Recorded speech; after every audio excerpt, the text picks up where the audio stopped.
국회가 본회의를 시작하면서 충북 국회의원들이 첫 법안으로 무엇을 준비하고 있는지 살펴봤습니다. 가짜 온라인 쇼핑몰을 이용해 돈을 빼내는 금융범죄가 점점 진화하고 있습니다. 감쪽 같은 수법에 전 재산을 잃은 사연 취재했습니다. 한국전력 자회사 직원이 검침기를 설치한다면서 주인 허락도 없이 남의 집 담장을 넘다 적발됐습니다. 땅 주인도 모르는 벌목 신청을 청주시가 허가했습니다. 하루아침에 민둥산이 된 현장을 다녀왔습니다. 여러분 안녕하십니까? 계속해서 뉴스데스크 충북 소식입니다. 22대 국회가 오늘 첫 본회의를 시작하면서 충북 지역 국회의원들도 법안 제정을 위한 본격적인 활동에 들어갔습니다. 지역구 현안 해결을 위해 법안을 준비하는 의원들이 많은데 우리 지역 국회의원들은 첫 법안으로 무엇을 준비하고 있는지 이승준 기자가 살펴봤습니다. 이종배 의원은 22대 국회 개원일인 지난달 30일 댐 주변 지역 지원에 관한 법률을 대표 발의했습니다. 환경부나 수자원공사가 지원 사업을 할 때 관련 지자체장의 의견을 반영하고 발전 판매 수익금 배분 비율을 6%에서 10%로 올리는 등의 내용을 담고 있습니다. 이 법안은 전국 5개 댐 소재지 시군구의회 협의회가 22대 총선 의제로 채택해 건의한 댐 인근 지역의 수건입니다. 엄태영 의원은 정부 조직법 개정을 통해 청년처 설립을 발의했습니다. 고용과 주거 결혼 등 복합적인 청년 세대 문제가 여러 부처로 나뉘어 있다며 하나의 부처에서 도맡아 전문성과 책임성을 갖도록 하겠다는 것입니다. 다양하고 복잡한 청년 세대의 문제 해결과 더 폭넓은 지원을 위해서는 종합적인 정책을 위해서 반드시 국무총리 소속의 청년처 신설이 꼭 필요하다. 박덕흠 의원은 열악한 지역 의료 현실에 우선순위를 뒀습니다. 이른바 지역의료 격차해소 특별법을 제정하겠다는 것입니다. 지역 의료를 발전시킬 수 있는 기금을 만들고 이를 바탕으로 심의위원회를 구성해 지역에서 근무할 의사를 뽑고 지원하겠다는 것입니다. 이모선 의원은 중부권 동서 횡단철도 건설을 위한 특별법을 준비 중입니다. 충남 서산에서 충북을 거쳐 경북 울진을 연결하는 노선의 신속한 건설을 위해 필요한 경우 예비 타당성 조사도 면제하는 내용을 담고 있습니다. 지자체 간에는 그간에 많은 논의가 있었고요. 여야를 떠나서 동서 횡단철도를 지나가게 지금 이제 예정돼 있는 그 노선에 있는 의원님들은 아마 공감대가 충분히 확보될 거라고 생각을 하고 있고요. 청주권 일부 의원들은 21대에서 폐기된 법안을 다시 보완하고 있습니다. 송재봉 의원은 충청북도의 의견을 받아 가속기 구축과 지원 관련 특별법을 재발의할 예정입니다. 또 청주 카지노 입점과 관련해 교육환경 보호에 대한 법률 개정안도 준비에 들어갔습니다.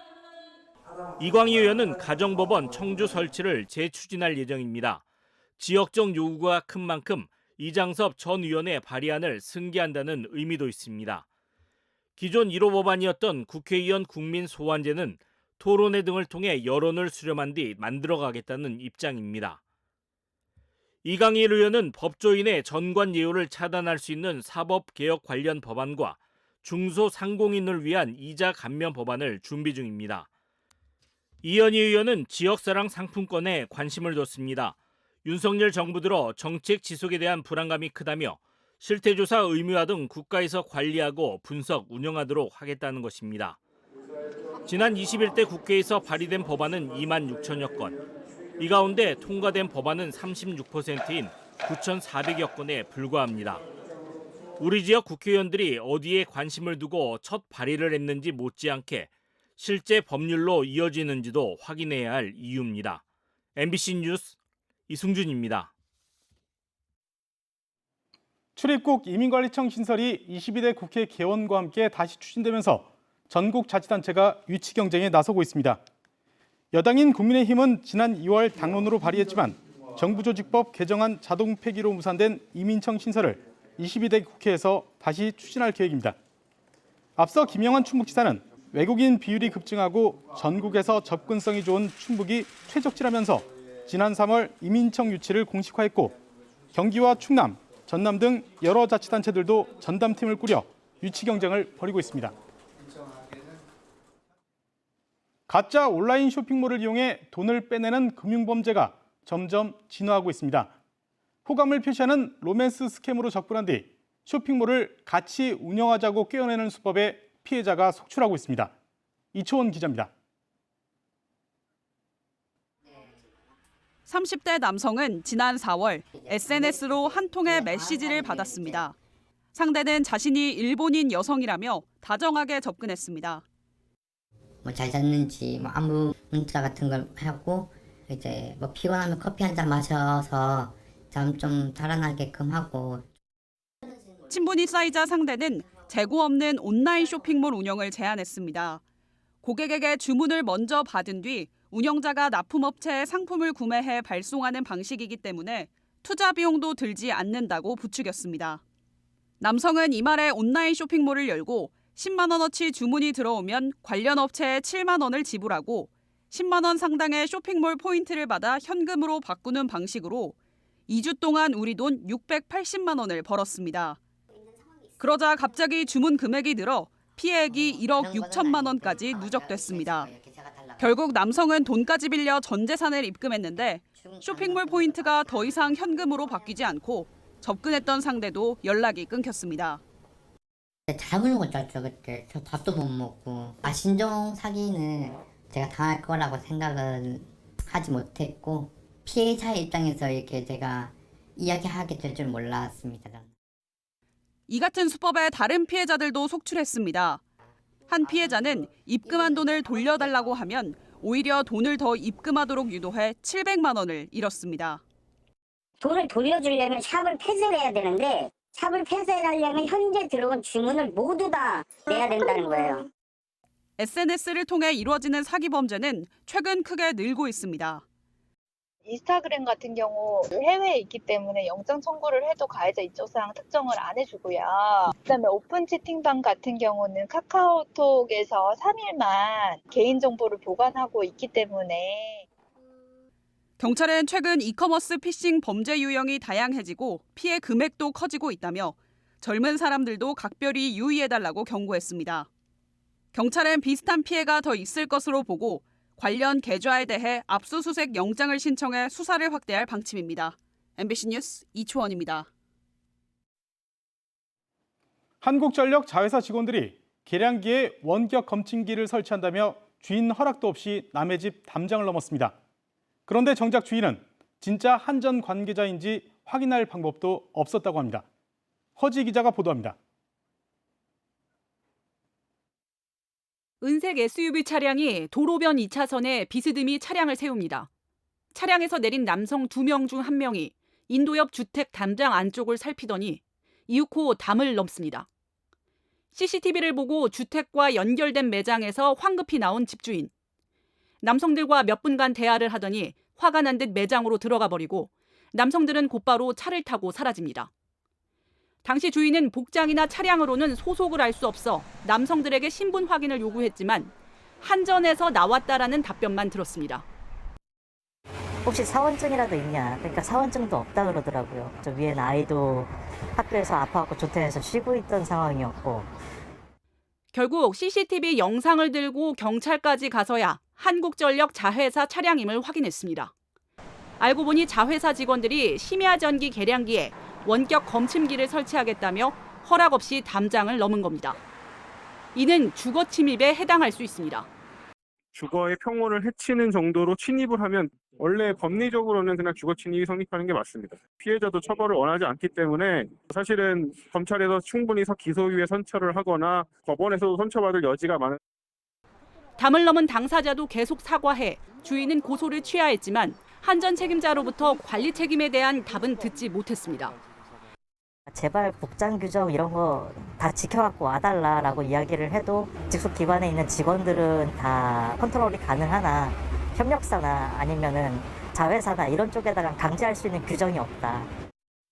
이에 대해 한국전력 충북본부는 민원인에게 다시 사과하고 본사뿐 아니라 자회사에 대해 명찰 폐용, 복장 규정 준수, 고객 동의 후 작업 같은 특별 교육을 실시하겠다고 밝혔습니다.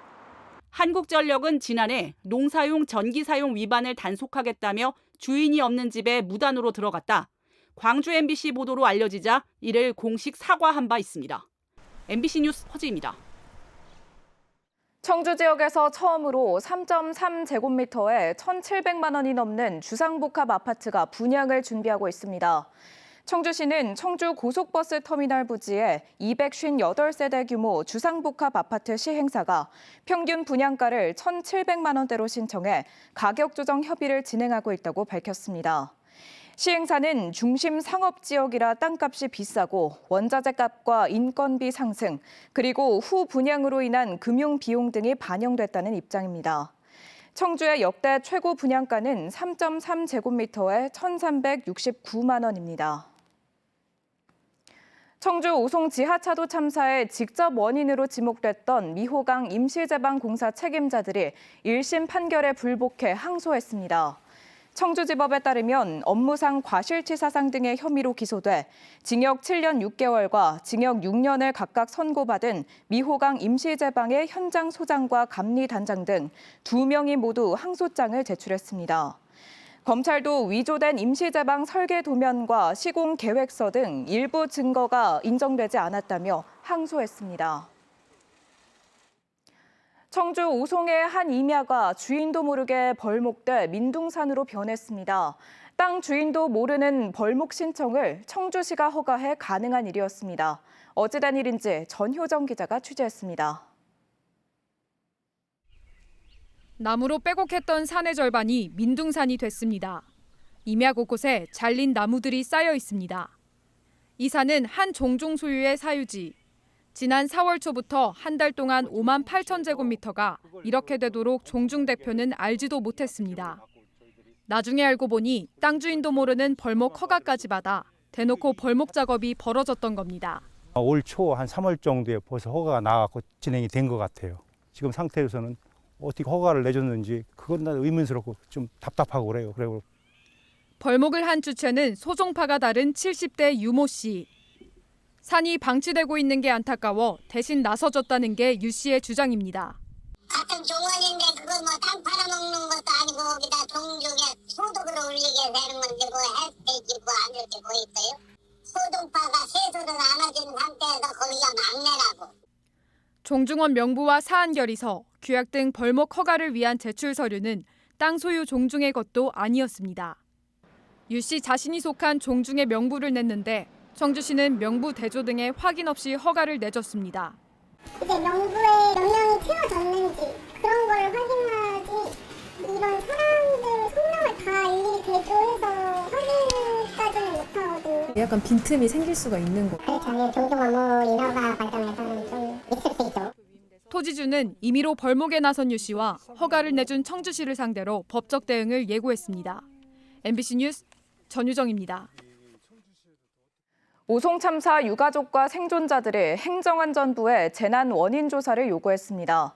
오송 참사 유가족 협의회와 생존자 협의회는 오늘 행정안전부 앞에서 국가재난원인조사협의회가 지난해 출범했는데 오송 참사가 제도적 요인보다 유관기관 현장 대응 문제로 추정되고 검찰 수사가 진행 중이라는 이유로 재난 원인 조사를 하지 않고 있다고 밝혔습니다.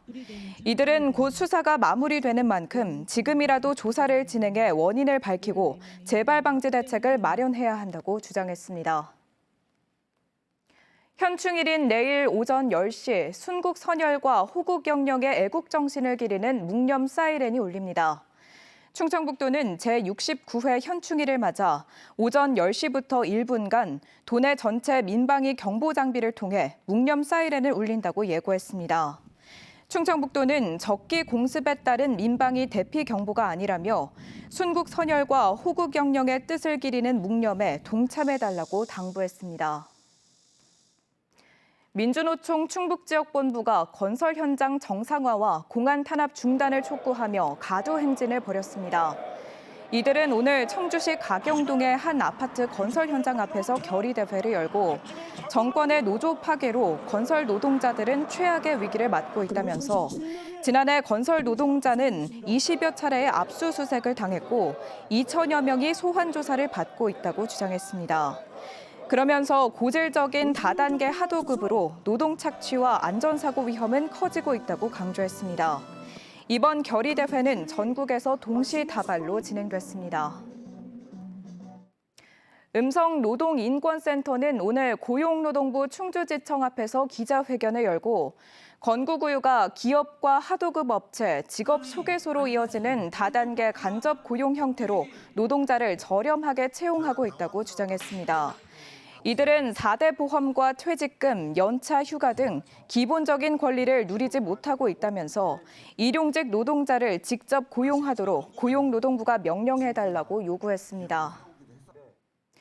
생후 5개월 된 아들을 방치해 숨지게 한 20대 부모가 실형을 선고받았습니다. 청주지법 형사 3단독 김경찬 판사는 2021년 10월 생후 5개월 된 아이를 돌보지 않아 취침 중 질식사에 이르게 한 친모에게 징역 1년 6개월을 선고했습니다. 지금까지 뉴스데스크 충북 소식이었습니다. 잠시 후 스포츠 뉴스가 이어집니다. 고맙습니다.